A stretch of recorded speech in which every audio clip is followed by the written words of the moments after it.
Final score in Bergamo, Celtic 2, Atalanta 2, and it's a massive point on the road for Celtic against the current Europa League holders.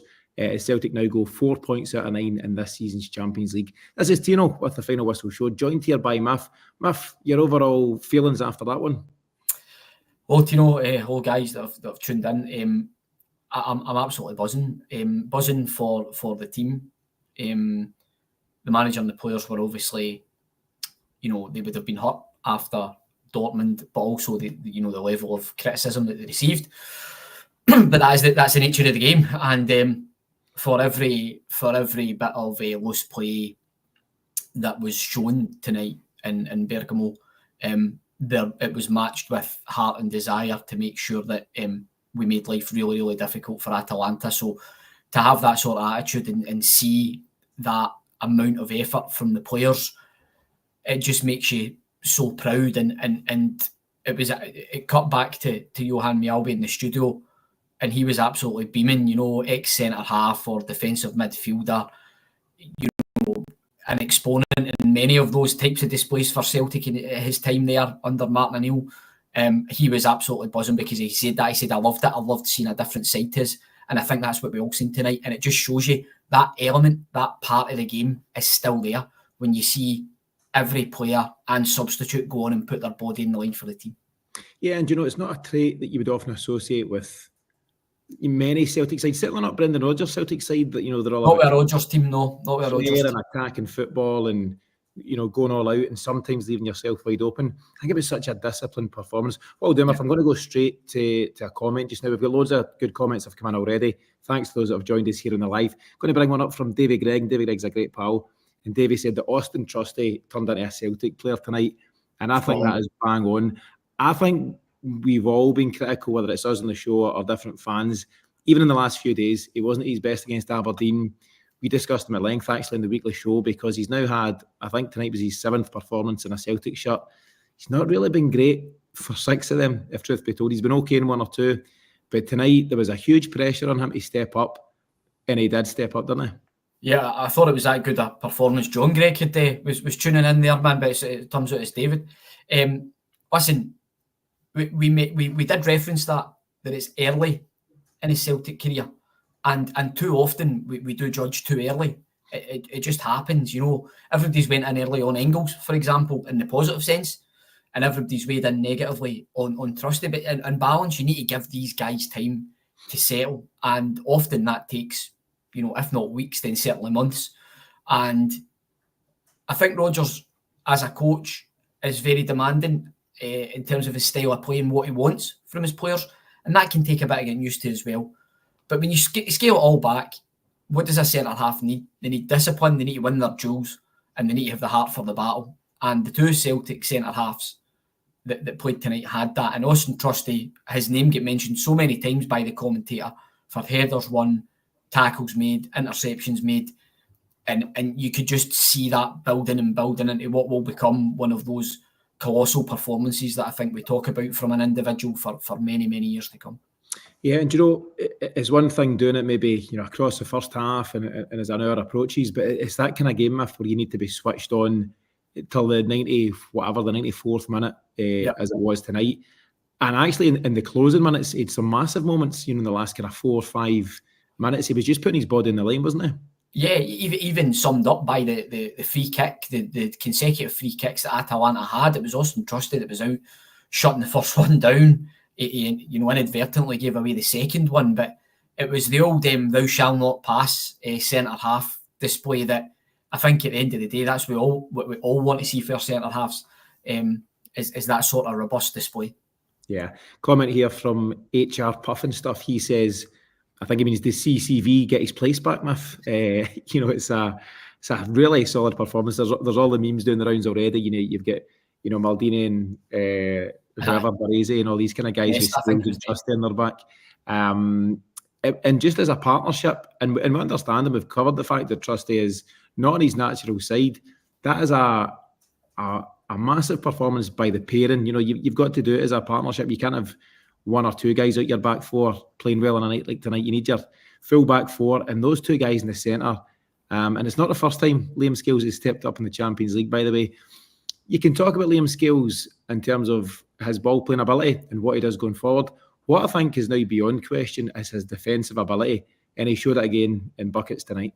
Yeah, I don't think it's been in any doubt that as a backs to the wall defender, Scales is someone you would have in your team.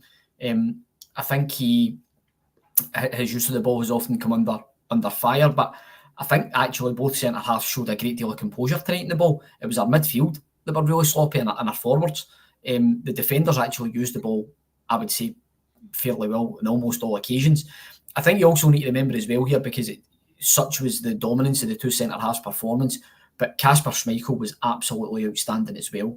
You know, a really solid, experienced goalkeeper, and he just looks like he's loving life as well. So I think a mention has to go out to him. But I personally, Johnson gave the type of performance you expect, but young Bai, for me, I really thought he showed a lot tonight, both in terms of resilience, but also in terms of quality as well.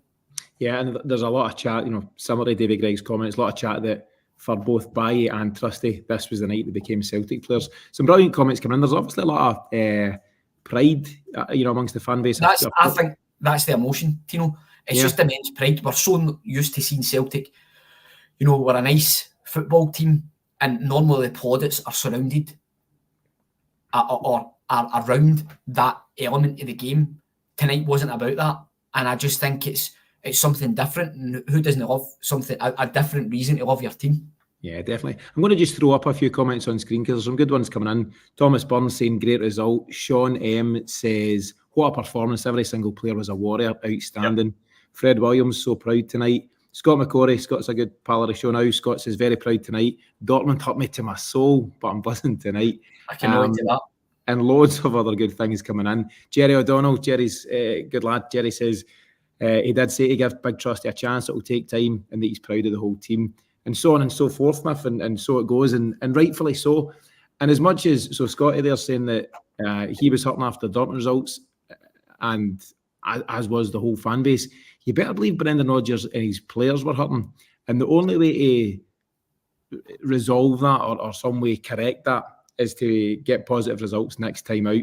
And in terms of this being the next Champions League game following the Dortmund game, they've done it brilliantly. Actually, so far had expectations fallen since the Dortmund game.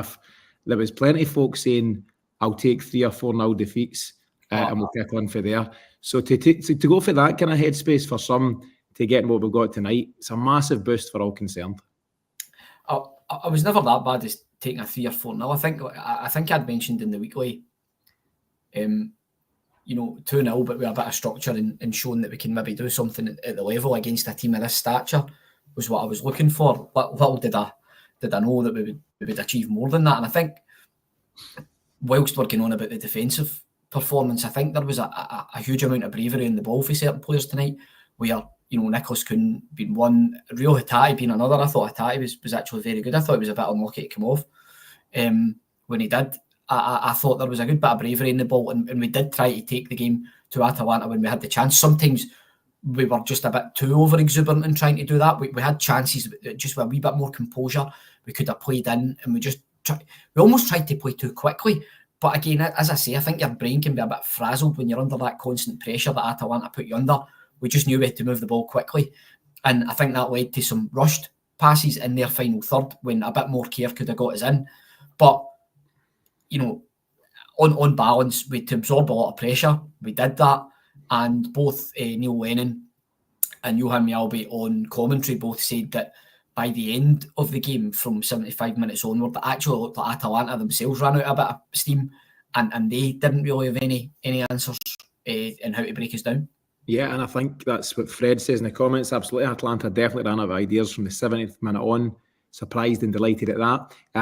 As I say, good to see various folks join us here on the live. Quinny's joined us. Good to see Quinny. Comment from Bash Sweeten, who we both know, Miff. He says, Trusty getting lots of plaudits, but it was Kalmack that really led by example. He was immense and sets the tone. We're going to be on this recording for 30 minutes in total, so another 20-ish minutes. So if anyone's got any questions or comments for myself and Miff, let us know. We'll do our very best to get to them over those next 20 minutes or so. Miff, I'll take it back to the start of the night in the team lineup.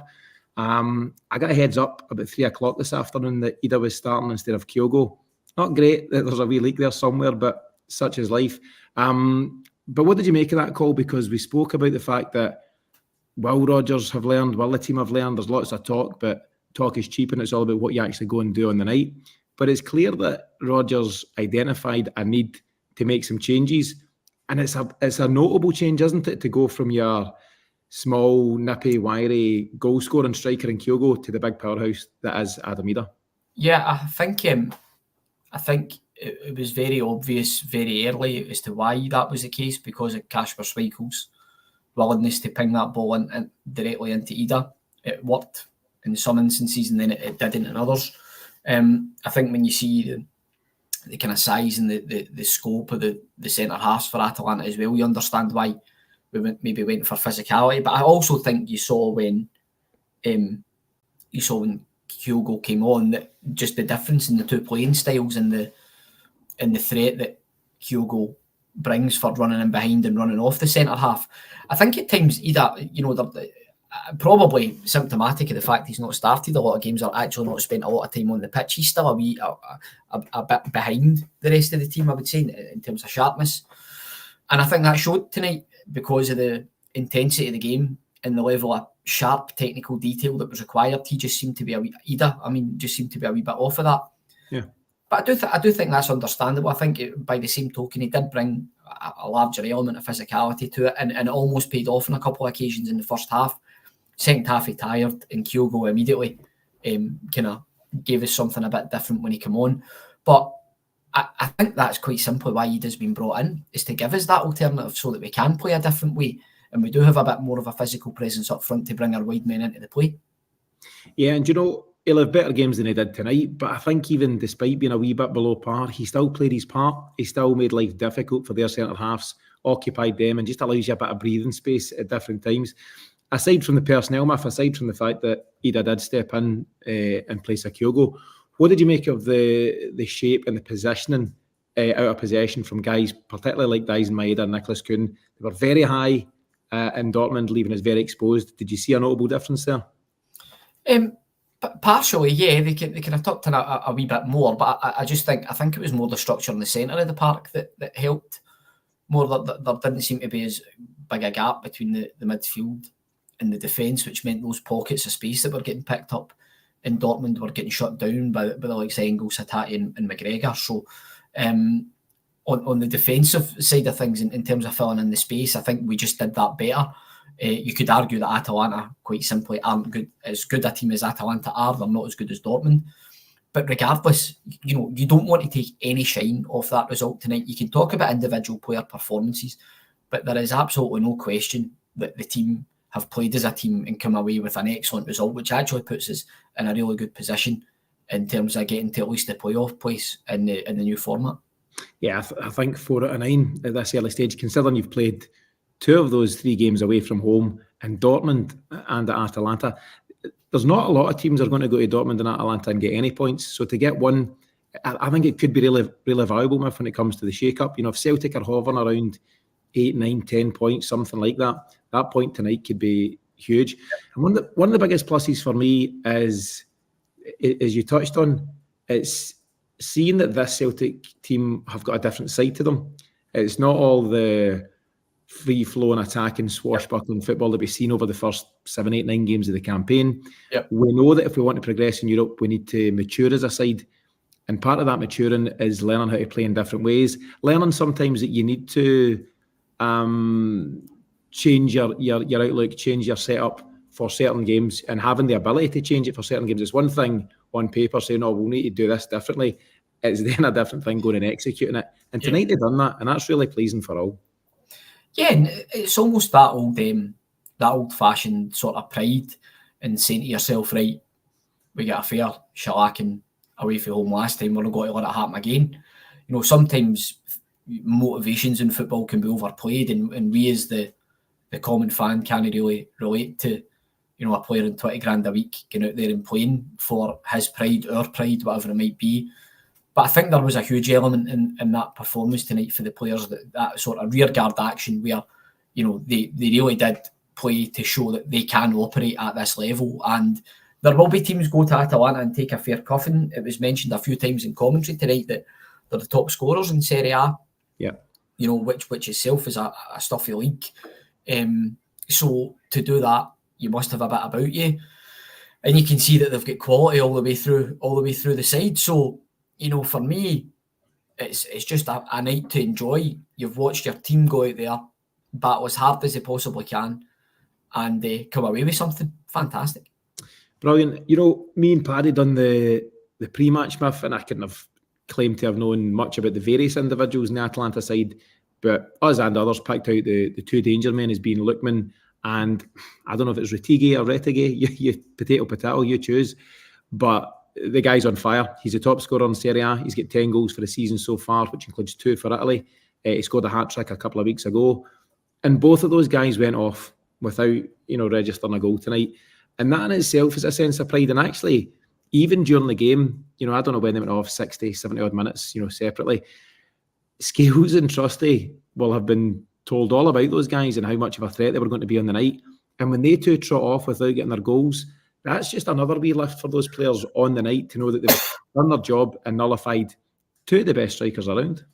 Well, if you think of it as well, the backdrop of this isn't just Dortmund, it's also the Aberdeen game, where the team, again, came in for a bit of criticism, letting a 2-goal lead slip at home. That doesn't happen very often in Celtic history.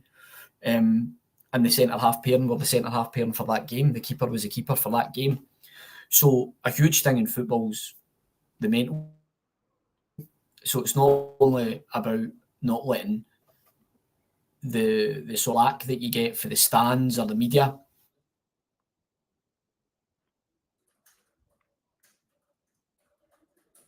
Being able to go again and produce a performance at the level required. And that's what that centre-half pairing and the goalkeeper have been able back for that. So for us as fans, knowing that the team have that resilience, knowing that the team have that mentality or are capable of toughing out a game when we need it.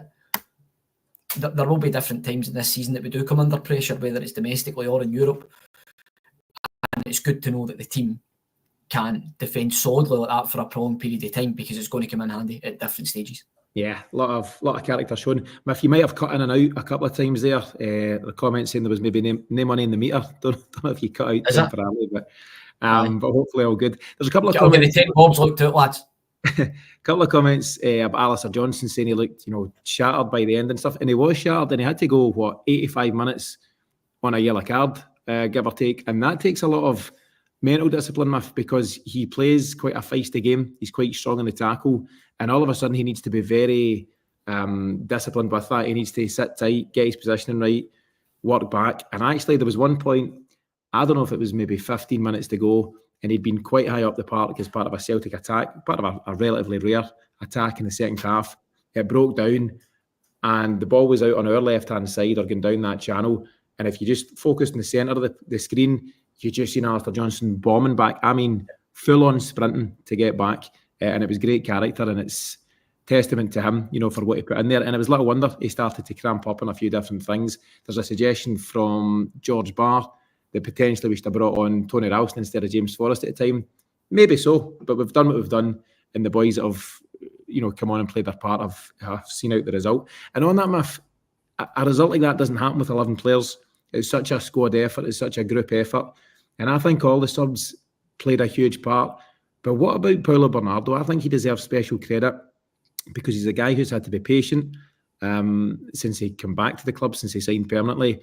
And actually this season alone, he's done very little wrong, but he's missed out on a starting place in some of the big games, including tonight.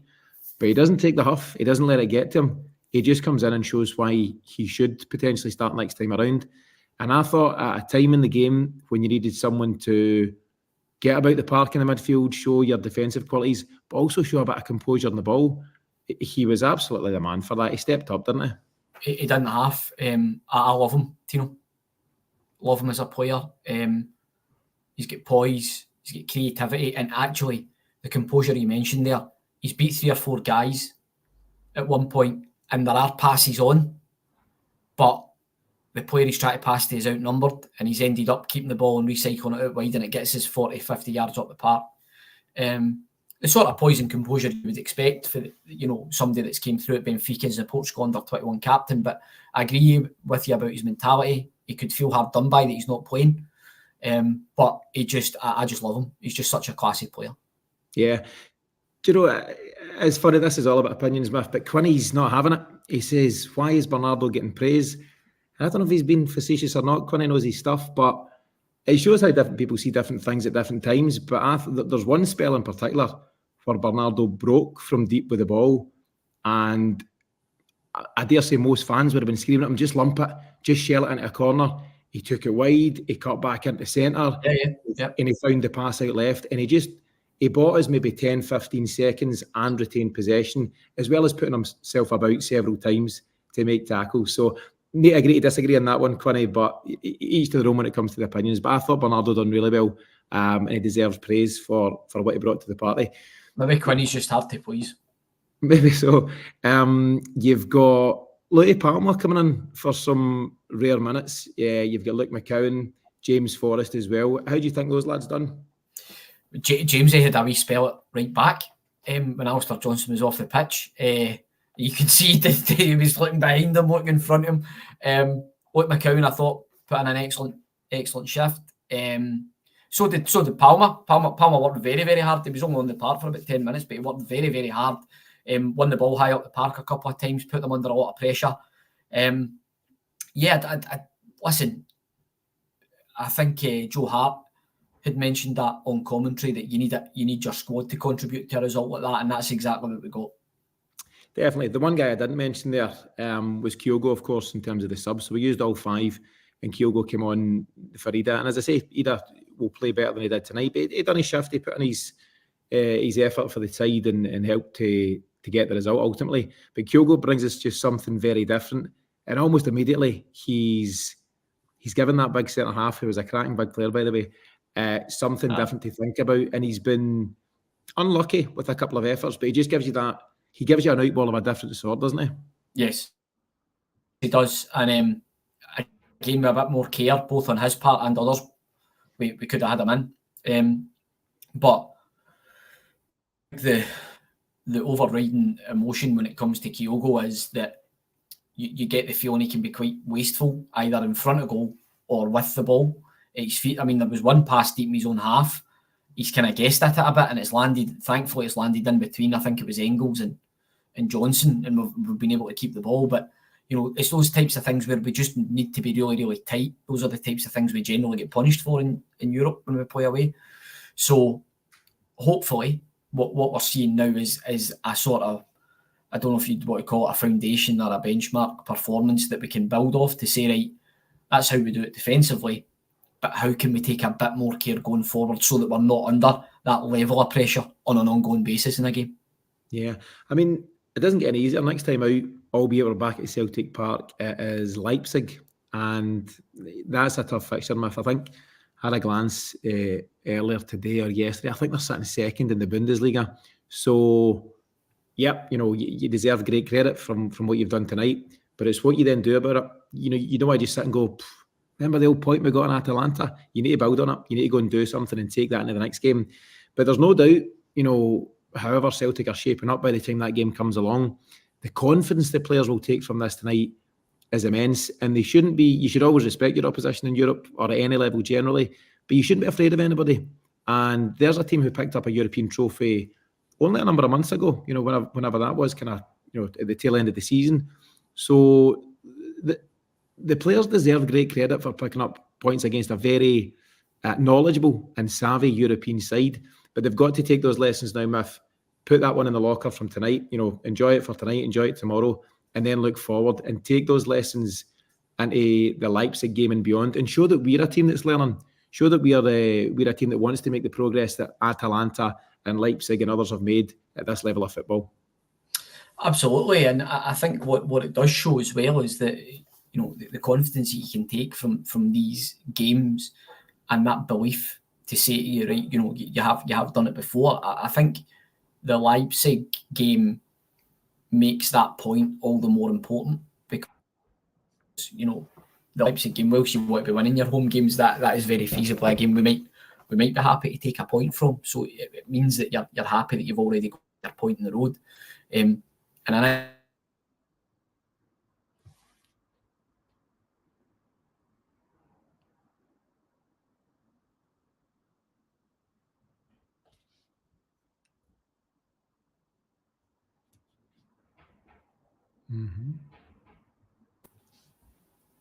My back. You're back now. I don't know if anyone caught any of that. I didn't. I don't know. The Wi-Fi's jumping up and down like mad. But the point I was going to say was the point's going to be so priceless in my opinion. It's just gave us a wee bit of breathing space. Yeah. Let me ask you about one guy in particular who's been brought up a few times in the comments, and I'll bring a comment up from Antonio Tamaro, who says that Engels needs time on the bench. I think he'll be amazing, but I think he needs the pressure taken off. What do you think, Mif? I think it's quite clear to see he's a talented young guy. And he had some important moments tonight, but he's still early in his development. And I know that because he signed for so much money, he's a record signing at £11 million. We maybe expect that he's just going to land into the Champions League and take the tournament by storm for us. It doesn't quite work like that, does it? But do you think he maybe needs taken out the firing line to a point, or do you always have to play your £11 million man? Not for me. I don't even think it's about the price tag. I think he's a young guy moving to a new country. It'll take a bit of time to settle, but I think like most young players, they tend to play their way through these things. You know, just they get better with games. I think that's what the case will be with Arne Engels. You know, we've all went in quite heavy on him at the start, just thinking, you know, he's going to be a superstar, and I think he is. But there will.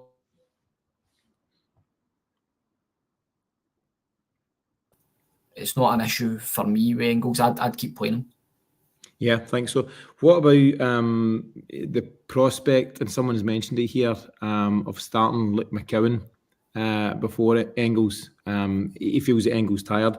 I think he's tired because he put in a shit. I think they're all tired in different ways. You know, I don't think there's a lot of guys come off the park with much left in the tank, which is exactly what you need to see. But whether it's in Europe or elsewhere, is Luke McCowan due a start for Celtic? Yes, I would say he is. I don't know who you drop. Probably Rio is the obvious one because you're probably not going to drop McGregor. But you know, McCowan has looked very lively for me. But what a great issue to have. You've got, you know, McCowan and Bernardo absolutely champing at the bit. Yeah, absolutely. Mif, we're heading towards the end of the piece. So as we covered there, we're now 1 win, 1 loss, 1 draw from the 3 games so far, leaving us in 4 points out of 9. I've not seen it myself, but someone says we're currently sitting 21st in the table. Obviously, there's games going on as we speak. I believe Liverpool are currently beating Leipzig 1-0, for example. But we've got 5 games left in this group. Brendan Rodgers, I caught his interview on the radio just before we came on, and he said we've already matched the points total we got last season. We get 4 points out of, 18 last season. So if you're looking at something to gauge progress, you'd have to say being at this level tells you we've already progressed.